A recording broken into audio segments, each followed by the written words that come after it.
ಇಲ್ಲಿನ ಬಸ್ ನಿಲ್ದಾಣಕ್ಕೆ ಕೋಟಿ ಹಣ ವ್ಯಯಿಸಲಾಗಿದೆ.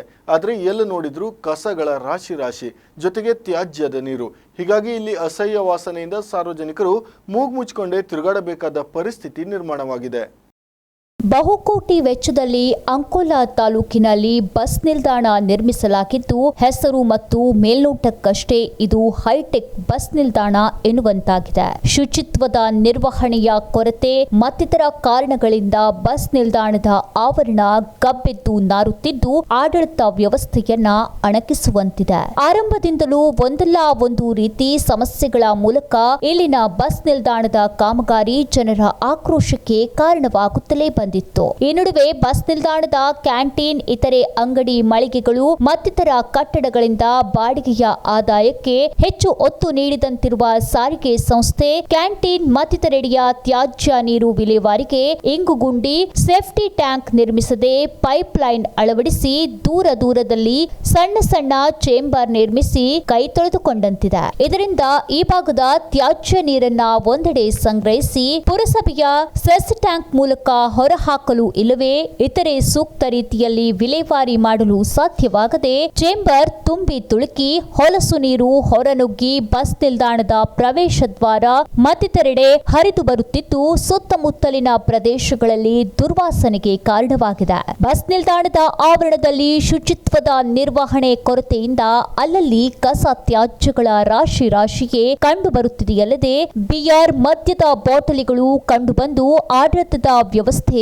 ಅಣಕಿಸುವಂತಿದೆ. ಸಾಲದೆಂಬಂತೆ ಬಸ್ ನಿಲ್ದಾಣದ ಒಳ ಪ್ರವೇಶ ದ್ವಾರದವರೆಗೂ ಹೊಲಸು ನೀರು ಹರಿದು ಬರುತ್ತಿರುವುದರಿಂದ ವಾಹನಗಳ ಓಡಾಟದ ವೇಳೆ ಕೆಲ ಪಾದಚಾರಿಗಳಿಗೆ ಮತ್ತಿತರರಿಗೆ ಹೊಲಸು ನೀರು ಸಿಡಿದು ಅದರ ದುರ್ವಾಸನೆಯಿಂದ ಮತ್ತು ಬಟ್ಟೆಗಳಿಗಾದ ಕಲೆಯಿಂದ ದಿನನಿತ್ಯದ ತಮ್ಮ ಕೆಲಸ ಕಾರ್ಯ, ಶಾಲಾ ಕಾಲೇಜಿಗೆ ಹೋಗಿ ಬರಲು ಪರದಾಡುತ್ತಿದ್ದಾರೆ ಎನ್ನಲಾಗಿದೆ. ಬಸ್ ನಿಲ್ದಾಣದ ಎದುರಿನ ರಸ್ತೆ ಮತ್ತು ಚರಂಡಿಗಳಿಗೂ ಹೊಲಸು ನೀರು ಹರಿದು ಬಂದಿತ್ತು.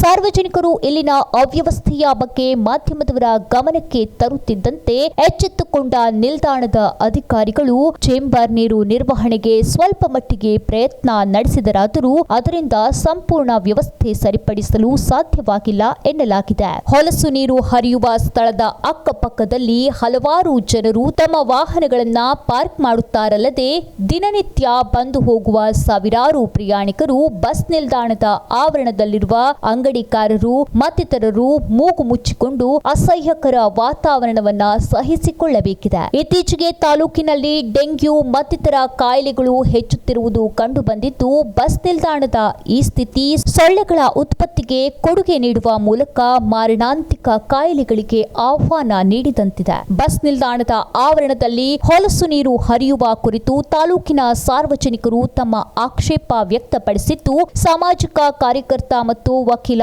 ಉಮೇಶ್ ನಾಯ್ಕ್ ಬಸ್ ನಿಲ್ದಾಣದ ಅಸಹ್ಯಕರ ವಾತಾವರಣದ ಕುರಿತು ತಮ್ಮ ತೀವ್ರ ಅಸಮಾಧಾನ ಹೊರಹಾಕಿ ಕೋಟ್ಯಾಂತರ ರೂಪಾಯಿ ವೆಚ್ಚದಲ್ಲಿ ನಿರ್ಮಾಣ ಮಾಡಲಾಗಿರುವ ಬಸ್ ನಿಲ್ದಾಣ ಅಸ್ವಚ್ಛತೆಯ ತಾಣವಾಗಿದ್ದು, ಅಧಿಕಾರಿಗಳು ಮತ್ತು ಸಂಬಂಧಿತ ಜನಪ್ರತಿನಿಧಿಗಳು ಈ ಕುರಿತು ಗಮನ ಹರಿಸದೇ ಇದ್ದರೆ ಕಾನೂನು ಸೇವಾ ಸಮಿತಿಗೆ ದೂರು ನೀಡುವುದಾಗಿ ತಿಳಿಸಿದ್ದಾರೆ. ಇಲ್ಲಿ ಅಶುಚಿತ್ವದ ಕುರಿತು ಪುರಸಭೆ ಅಧಿಕಾರಿಗಳು ಸಹ ಸ್ಥಳಕ್ಕೆ ಭೇಟಿ ನೀಡಿ ಪರಿಶೀಲನೆ ನಡೆಸಿ ಸಂಬಂಧಿತ ಬಸ್ ನಿಲ್ದಾಣದ ವ್ಯವಸ್ಥಾಪಕರಿಗೆ ಸೂಕ್ತ ಕ್ರಮ ಸೂಚಿಸಿರುವುದಾಗಿ ತಿಳಿದು ಬಂದಿದೆ. ಇನ್ನು ಮುಂದೆಯಾದರೂ ಸಂಬಂಧಿತ ಸಾರಿಗೆ ಸಂಸ್ಥೆಯವರು ಬಸ್ ನಿಲ್ದಾಣದ ಕ್ಯಾಂಟೀನ್ ಮತ್ತಿತರ ತ್ಯಾಜ್ಯ ನೀರು ವಿಲೇವಾರಿಗೆ ಸೂಕ್ತ ಕ್ರಮ ಕೈಗೊಂಡು ತಮ್ಮ ಜವಾಬ್ದಾರಿ ಮೆರೆಯುವರೇ ಕಾದು ನೋಡಬೇಕಿದೆ. ಸಾರ್ವಜನಿಕರು ಮತ್ತು ಪ್ರಯಾಣಿಕರು ಸಹ ಕಂಡಲ್ಲಿ ಉಗಿಯದೆ ಕಸ ತ್ಯಾಜ್ಯ ಚೆಲ್ಲದೆ ಸ್ವಚ್ಛತೆಗೆ ಸಹಕಾರ ನೀಡಬೇಕು ಎಂಬ ಮಾತು ಪ್ರಜ್ಞಾವಂತ ವಲಯದಿಂದ ಕೇಳಿ ಬಂದಿದೆ.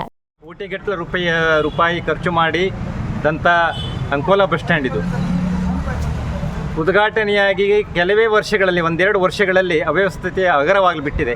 ಸರಿಯಾದ ಲೈಟ್ ವ್ಯವಸ್ಥೆ ಇಲ್ಲ, ಕಸಗಳ ರಾಶಿ, ಇದು ಡಿಪೋ ಮ್ಯಾನೇಜರ್ ನಿರ್ಲಕ್ಷ್ಯ, ನಿಷ್ಪ್ರಯೋಜಕ ಅಧಿಕಾರಿಗಳಲ್ಲಿ ಇಲ್ಲಿ ಕೆಲಸ ಮಾಡ್ತಿದ್ದಾರೆ, ನಿಷ್ಪ್ರಯೋಜಕ ಜನಪ್ರತಿನಿಧಿಗಳು ಅಂಕೋಲದಲ್ಲಿದ್ದಾರೆ ಅಂತ ಹೇಳಲಿಕ್ಕೆ ಇದೇ ಉದಾಹರಣೆ ನೋಡಿ. ಈ ಡೆಂಗು ಜ್ವರ, ಆ ಜ್ವರ, ಈ ಜ್ವರ ರೋಗ ಹರಡಿದೆ. ಅದರಲ್ಲಿ ಕೊಳಕು ನೀರು ಈ ಬಸ್ ಸ್ಟ್ಯಾಂಡಲ್ಲಿ ಸಾವಿರಾರು ಜನಗಟ್ಟಲೆ ಜನರು ಬರ್ತಾರೆ.